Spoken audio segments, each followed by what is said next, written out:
1971 সালে যেভাবে চট্টগ্রামের কালনা ফেডারেল কেন্দ্র থেকে স্বাধীনতা ঘোষণা দিয়ে বাংলাদেশের মুক্তিযুদ্ধ শুরু করেছিলেন আমার নেতা এশিয়ার রহমান, বাংলাদেশ জাতীয়তাবাদী দলের প্রতিষ্ঠাতা মেধাবী মানুষের বলিষ্ঠ কণ্ঠের সাথ সংগ্রামী জনতা হাস শহীদ প্রেসিডেন্ট জিয়াউর রহমান সেদিন বাংলাদেশের হাল ধরে 1978 সালে বাংলাদেশকে রক্ষার স্বার্থে গণতন্ত্র মুক্তির লক্ষ্যে বাংলাদেশ জাতীয়তাবাদী দল নামে একটি সংগঠন প্রতিষ্ঠা করেছিলেন।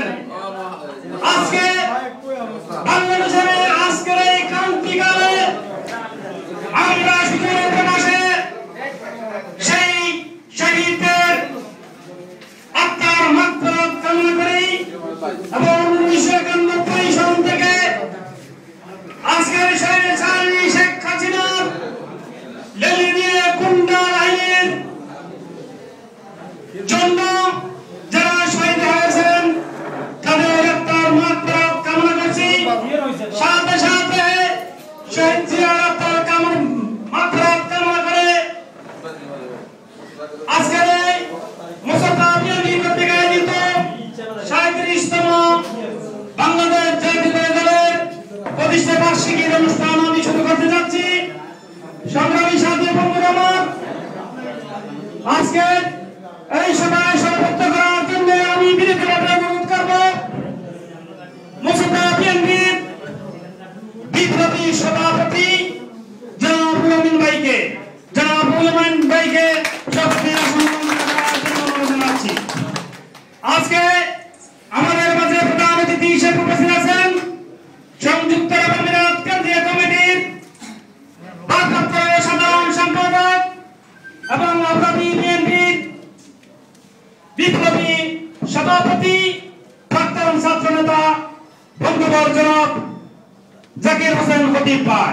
জাকির হোসেন খতিব ভাইকে সাথে সাথে আমি প্রধান বক্তার আসন অলঙ্কৃত করার জন্য অনুরোধ জানাচ্ছি মুসাফা বিএনপির সাবেক সভাপতি এবং সংযুক্ত আরব আমিরাত কেন্দ্রীয় কমিটির বিপ্লবী সহসভাপতি আব্দুল বাশার বাবুল ভাইকে আমার আসন অলঙ্কৃত করার জন্য অনুরোধ জানাচ্ছি।